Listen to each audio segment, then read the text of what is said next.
was going to mention Ukraine because we started talking about that and how quickly we turned off it. But you see Zelensky's asking for credit now because we won't give him any more money? Yeah. Give me credit and I'll pay you back. Yeah, that's not a good road to go down.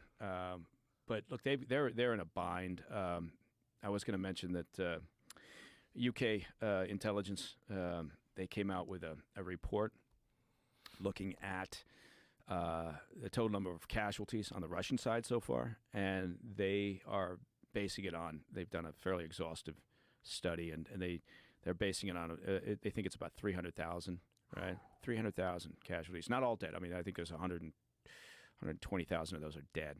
But to put that in context, right, it's not even 2 years yet for Russia in terms of this war. And so 120,000 dead. They lost in Afghanistan, which for them was 10 years. They lost about 15,000 or so. Again, according to estimates, right? I mean, that's because neither the Russians nor the Ukrainians are being transparent for, reasons that you can imagine in terms of morale, but they're not being transparent about their numbers. On the Ukraine side, it's, again, decent U.S. estimates, it could be about 70,000 or so casualties. So it's a lot more Russians than Ukrainians? A lot more, but they have a lot more personnel, right? I mean, you think about it, they're 3-1, right, in terms of outnumbering the Ukrainians on the battlefield. They've got a... But that's pretty extraordinary, though.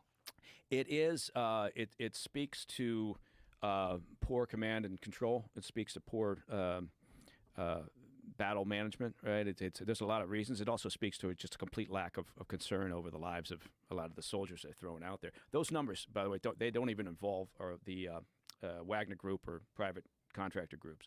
Things slow down, they're probably going to end up focused most of the time on supply chain, right? If they can cut the supply chain or the supply line, for the Russian military, that's a big win, right? And that's why they've been so keen to get more advanced artillery systems in there, because they want to be able to hit those facilities, they want to be able to hit the lines, they want to be able to hit command and control.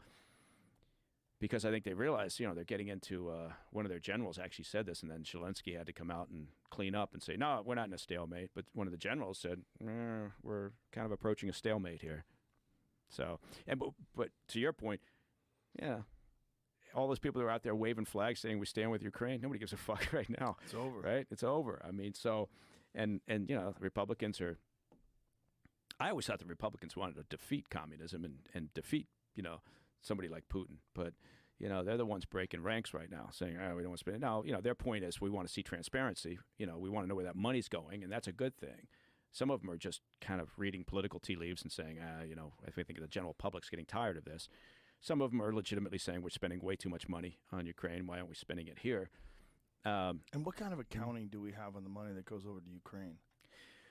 Well, and here's where it's complicated in the sense that we spend a lot of time berating Ukraine for being very corrupt, and it has been. It's been very corrupt, and so that's part of the problem. Is we knew going into this that they had a real corruption issue, right? And then we give them $80+ billion,